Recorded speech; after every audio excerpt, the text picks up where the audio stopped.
भी 3 नेत्र हैं। भगवान शिव का तो तपस्या के प्रभाव से, ज्ञान के प्रभाव से वो तीसरा नेत्र खुल गया था, लेकिन हम लोग तपस्या नहीं करते, हमारे अंदर ज्ञान नहीं है, हमारे अंदर वैराग्य नहीं है, इसलिए हमारा तृतीय नेत्र खुलता नहीं है।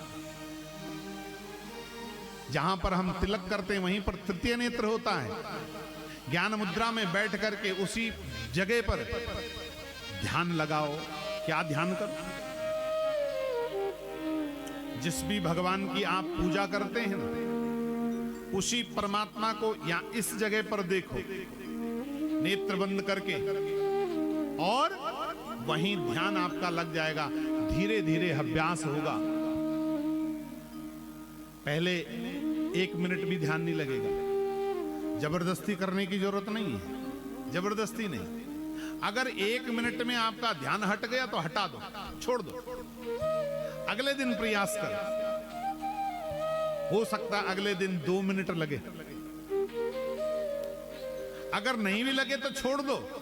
ऐसा प्रयास करते करते करते करते आप देखना, एक दिन ऐसा आएगा जब आप ध्यान में बैठेंगी और 1 घंटा, 2 घंटा, 4 घंटा, 10 घंटा कब बीत गया आपको स्वयं पता नहीं चलेगा। इसी को कहते हैं समाधि। इसे क्या कहते हैं? समाधि। जब आप और ईश्वर का के सिर्फ आप और आपके परमेश्वर सामने हो, आपको भान ही न हो मैं कहां बैठा हूं, क्या कर रहा हूं, मेरे आसपास कौन है, मेरे आसपास कौन सी आवाजें आ रही हैं। जब सारा शरीर अपनी क्रिया करना बंद कर दे और आपका प्रेमी, आपका जो प्रभु है वह आपके सामने और आप उसके सामने हो, इसी को समाधि कहते हैं। इसलिए अभ्यास, स्मरणम, और बार बार स्मरण करना। मैं तो कहता हूं भगवान को ध्यान करने के लिए, ये भगवान का स्मरण करने के लिए कोई माला की जरूरत नहीं है, कोई मंदिर की जरूरत नहीं है, किसी कथा पांडाल की जरूरत नहीं है। ईश्वर का स्मरण कैसा करना चाहिए? कैसा करना? मैं अपनी भाषा में कहता हूं, ईश्वर का स्मरण ऐसा करना चाहिए जैसे एक मां अपने पुत्र का ध्यान करती है। घर पर होली है, दिवाली है, माताएं अच्छी अच्छी मिठाई बनाती हैं, बेटा वो दूर अमेरिका में बैठा हुआ है। मिठाई बनाते बनाते मां का मन कहां चला जाता है? अमेरिका पहुंच जाता है। मेरा बेटा अगर आज होता, सुंदर सी मिठाई मैं अपने हाथों से उसे खिलाता, क्या मां अपने बेटे का ध्यान करने के लिए माला पकड़ती है या मंदिर में बैठती है? नहीं, किचन में है, लेकिन ध्यान कहां है?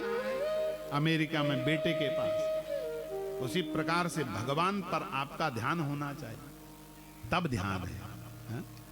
भगवान से बोले स्मरणम सेवनम तथा दास्यम तथार्चनम देवी। दास, दास भाव।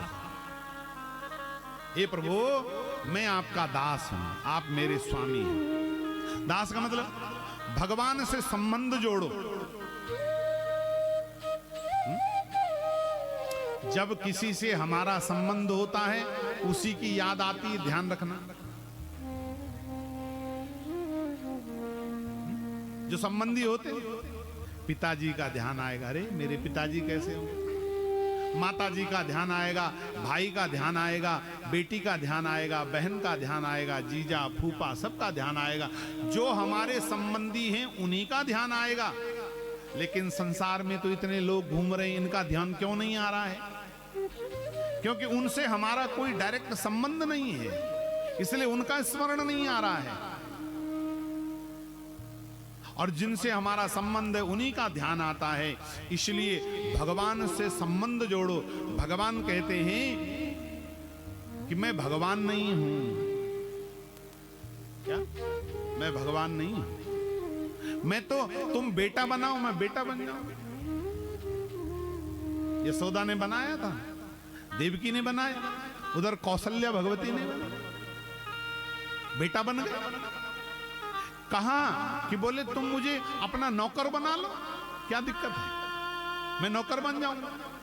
अर्जुन ने बनाया था, रथ हाँकने को कह दिया भगवान को, भगवान ने रथ हाँका, बोले कुछ नहीं, तुम अपने घर का नौकर मुझे बना लो, मैं बन जाऊंगा। उधर जब युधिष्ठिर ने यज्ञ किया, उसमें भगवान ने कहा मैं एक कर्म करूंगा, जो भी लोग भोजन करेंगे उनकी जूठी जो पत्तल होगी मैं उठाऊंगा। बन गए, नौकर भी बन गए। बोले मुझे प्रेमी बना लो। देखो गोपियों ने भगवान को कामबस भजा, भगवान उनको भी प्राप्त हुए। बोले अरे कुछ नहीं, तो मुझे शत्रु बना लो।